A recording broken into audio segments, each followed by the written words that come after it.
Hey guys, Ranchin here, bringing you all another Stork commentary. This is going to be the 5th set in the Proleague 0809 All-Star games. And pretty darn awesome games they've been so far. And this could be the best of them all. We'll just have to see.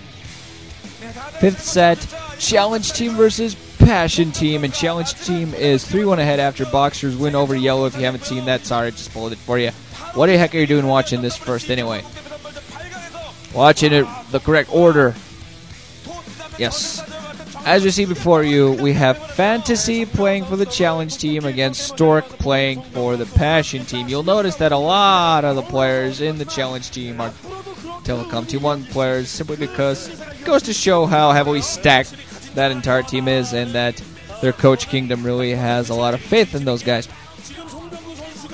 And of course there's always Boxers. So yeah, these guys, this is going to be a slight reenactment of the Incred OSL way back when Stork got his first gold ever and beat Fantasy. And honestly now, with how both these players are feeling right now, I think honestly Fantasy is going to find himself getting a little bit of revenge here.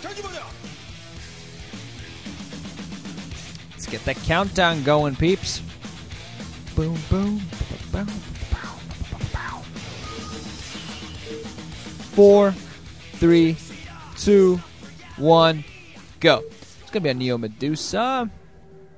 Just fun to see all these maps for quite possibly the last time ever.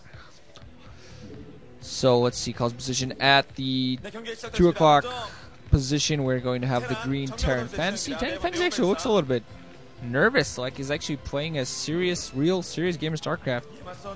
And Stork looks a lot more relaxed, though, playing the orange Protoss at 11 o'clock. He's been here before playing All-Star games. I think this is pretty sure this is his first time playing an All-Star game. That's quite possibly why why he's nervous. He wants to play a solid game for the fans, you know? I love TeamLiquid.net from Canada. Nice. Why not? Go Team Liquid, yeah! So yeah, of course, Team Liquid being pretty much the largest StarCraft foreigner community out there. So why wouldn't you have fans out there who actually somehow managed to get themselves to Korea and wave signs? Initial pylon coming up there for Stork, and meanwhile there's going to be a little bit of a wall off. Meanwhile, now we're going to see a shot of Medusa versus Jaedong, which is actually going to be the next matchup. The 6th set is going to be these two guys playing up against each other. No matter what, who wins what, doesn't matter. These two guys are going to be facing up each other. You just saw Jaedong aggressively biting through some plastic to get at a straw. And now both these guys are painfully aware of the fact that they're on camera and are desperately trying to just please put the camera somewhere else. Like 5 seconds ago. Please. Thank you.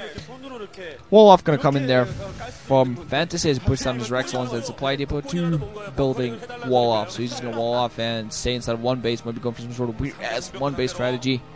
But most likely not, just gonna wall off until we can get a refinery going. And Stork going for a Nexus, 12 Nexus I believe. Right out of the gate, so he's going to try to get in just a heavy advantage. SCV actually mining out the minerals just outside that. Oh man, those temples. I have missed you, temples. It has been ages since I have seen you. And holy crap, who got a new mascot and how do I kill him? Looks like a super deformed, very stupid version of a monster from the old epic Godzilla movies, honestly. For initial gateway alongside a similar now inside for Stork. He's not going to have a lot of force down the ground very quickly. There's a fact just going to be putting up a Fantasy, though, and he's going to want to expand soon.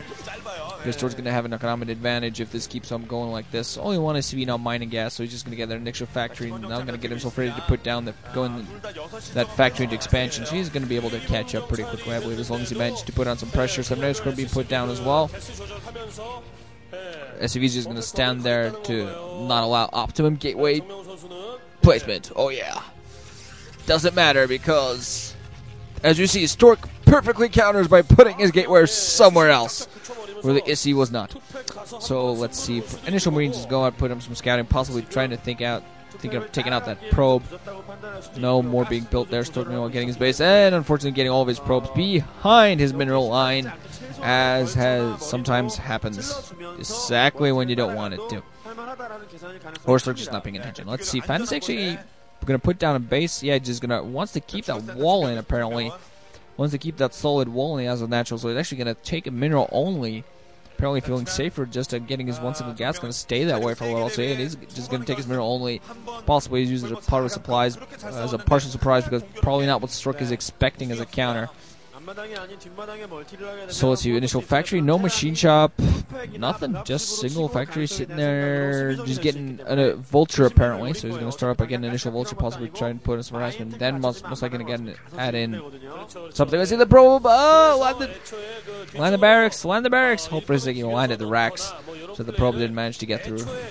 Let's see, vulture meanwhile now instantly already inside, going to take out one probe, going to take out two probes. And it's already been effective. SCV taking out 3 probes. SCV helping the vulture. Second vulture also going to come in inside. Going to see what manages to get. Oh, gets a probe himself. So Fantasy, the vulture terrorist, just instant vulture harassment right out of the gates. The vultures being very, very annoying. Dragoons not quite managing to fight them off properly. So Stork being taken a little bit off guard. There's still, just basically this exactly what Fantasy needs to do. He's economically behind, so that's what he has to do. No gas mining, interestingly enough. No gas whatsoever mining for Stork at his main, so he's apparently building up a Zealot force or something. No idea what he's thinking of going for. Vulture's running around site, still taking up a probe, takes out a vulture in